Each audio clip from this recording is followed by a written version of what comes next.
बिस्मिल्लाहिर्रहमानिर्रहीम, अस्सलाम वालेकुम। हाल ही के अंदर इसराइल ने ईरान पर बड़ा खतरनाक हमला किया अपने F-35 तैयारों के जरिए, जो रडार पर डिटेक्ट ना हो सके, और उन्होंने ईरान का खोजिन मिसाइल प्रोडक्शन कॉम्प्लेक्स बुरी तरह तबाह बर्बाद किया और 2 जुलाई को उनकी न्यूक्लियर फैसिलिटी को तहस नहस कर दिया।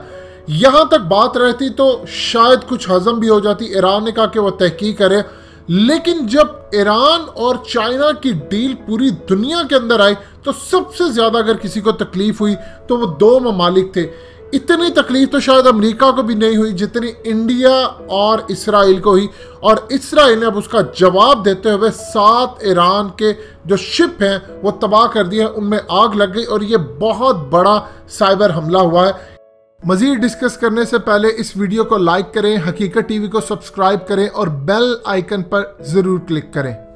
इतना बड़ा साइबर हमला हुआ है कि इसराइल ने इसकी जिम्मेदारी कबूल नहीं की, लेकिन ईरान ने कहा है कि हम पूरा इसको डिटेक्ट कर रहे हैं कि अगर इसके पीछे दूसरी बैरूनी ताकतें निकली तो हम इनको छोड़ेंगे नहीं। जबकि इस वक्त इंटरनेशनल इदारे वोक की जानिब से यहां तक कह दिया गया है कि इसराइल की इंटेलिजेंस एजेंसी के चीफ यूसी कौन इसके पीछे हैं, और हाल ही के अंदर इसराइल ने कहा है कि हमारे पानियों पर साइबर हमला हुआ जिसको हमने रोक दिया है, और वो ईरान की जानिब इशारा करते हैं। असल में ये पैगाम चाइना को दिया गया था कि तुम ईरान के साथ मामला तय कर रहे हो, हम तुम्हें ऐसी जगह पर हिट करेंगे कि तुम्हें अंदाजा भी नहीं होगा।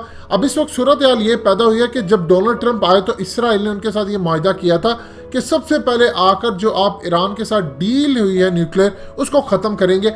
असल में दुनिया में देखा जाए तो वो डील खत्म होने के साथ क्या हुआ, दुनिया ने कहा कि अब ईरान बना सकेगा, वो तो एटमी कुव्वत बन जाएगा, लेकिन ये गेम प्लान जो इसराइल ने किया वो बड़ा खतरनाक था। उसके बाद से लेकर अब तक इसराइल ने ईरान की एटमी जगहों पर इतने ज़्यादा हमले किए कि उसकी सारी की सारी एटमी ताकत इस वक्त ज़ाया कर दी। और हाल ही के अंदर जो पिछले करीबन 3-4 हफ्तों से इन्होंने काम किया, उसने तहस नहस कर दिया ईरान की मिसाइल फैक्ट्री, उनके एटमी हमले, अपशिप, और ये सारे का सारा हमला साइबर हमला है।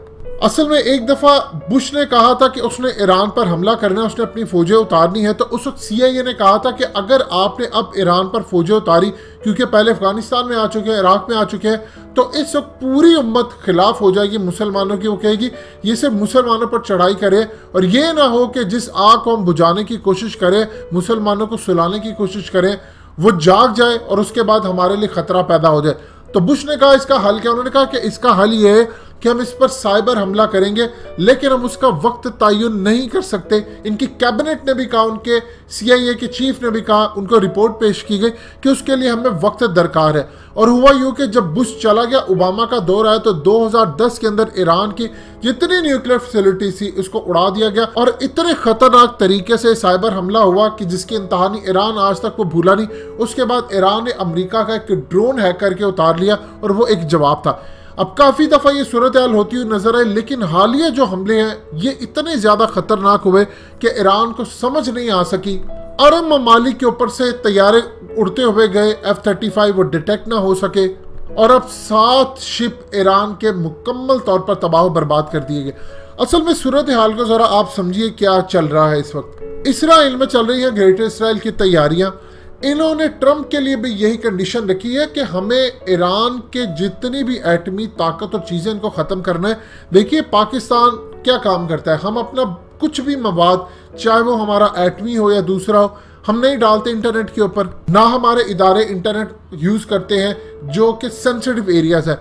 इसराइल इन चीज़ों को बहुत ज़्यादा तकलीफ दे समझता अपने लिए, क्योंकि अगर ऐसी सूरत हाल हो, वो चाहता है कि मेरे पास मैं साइबर हमला कर दूं, लेकिन अब वो नए तरीके आजमा रहा है। वो क्या तरीके हैं, वो ये चाहता है कि मैं ऐसे तरीकों से नेचुरल फोर्सेस को काबू करते हुए हमला करूं, जिस तरह ईरान पर अभी हमला हुआ। ये किस तरीके से कि अब वो साउंड वेव्स को काबू करके हमला करना चाहता है, और वो काफ़ी अरसे से इस पर कोशिश कर रहा है कि जहाँ पर कंप्यूटर्स पड़े हुए हैं, जहाँ पर इंटरनेट इस्तेमाल नहीं होता, मैं साउंड वेव के जरिए वहां पर जाकर हमला करूं, चाहे वहां पर इंटरनेट लगा है या नहीं लगा। देखिए एक पैगाम तो क्लियरली आज चाइना को मिल चुका है कि अगर तुमने ईरान के अंदर $400 अरब करने की इन्वेस्टमेंट कोशिश भी की, तो ये हाल जो इस वक्त ईरान का है वो चाइना के साथ भी होगा। देखिए एक दफ़ा इसराइल की एक गलती फिर सामने आ रही है। इसराइल ये सोचता है कि वो चाइना पर भी इस तरह हमला कर देगा, ये उनकी बहुत बड़ी गलत फहमी है। चाइना जियांट है और चाइना, एक चीज ध्यान में रखिएगा, पाकिस्तान के साथ वो जुड़ा सीपैक के हवाले से, तो उसने इंडिया को कहा कि मेरे मफादात को अगर ठेस पहुंचती है या यहां पर कोई हमला होता है तो मैं ये समझूंगा कि चाइना पर हमला हुआ, यानी सीपैक हो, किसी जगह हो। इसी तरह अब ईरान के साथ जैसे डील फाइनलाइज होगी तो एक खामोश पैगाम इसराइल को चला जाएगा कि अगर मेरे मफादात या मेरी इन्वेस्टमेंट या मेरे काम जहां मैं कर रहा हूं इस पर हमला होता है तो ये चाइना पर हमला समझा जाएगा। देखिए, इस वक्त अगर ईरान को मजबूत करना है तो चाइना की इन्वेस्टमेंट और चाइना का साथ बड़ा ज़रूरी है। होना ये चाहिए था कि अरब ममालिक भी इसी तरह आगे बढ़ के इसराइल के खिलाफ और अमेरिका के खिलाफ होते हुए ईरान का साथ देते और चाइना का साथ देते, ये सारे ब्लॉक बना लेते। जो पाकिस्तान ने कोशिश भी की कि अरब ममालिक भी हैं, लेकिन इस वक्त ना तो इसराइल इनको ये काम करने देगा और ना अमेरिका इनको ये काम करने देगा। लेकिन हालिया जो हमले हुए हैं इससे साफ नज़र आ रहा है कि आने वाले दिनों में इस खत्ते के अंदर साइबर हमले, ये नई तर्ज की जंग अब इंट्रोड्यूस हो चुकी है खत्ते के अंदर। आप किसी मुल्क के अंदर बैठे होते हैं, आप साइबर हमला करते हैं और उस मुल्क को तहस नहस कर देते हैं। चाइना ने अब इस सूरत हाल के अंदर देखना है किस तरह उसने ईरान को साथ लेकर चलना है। लेकिन जो भी सूरत हाल है, अब वक्त आ गया है कि चाइना इसराइल के खिलाफ स्टैंड ले, क्योंकि उसके जितने भी इत्तेहादी बन रहे हैं वो सारे के सारे इसराइल के दुश्मन हैं। दोस्तों, हकीकत टीवी को सब्सक्राइब करना मत भूलिए, वीडियो को लाइक करें, शेयर करें और कमेंट सेक्शन में अपनी राय का इजहार जरूर करें।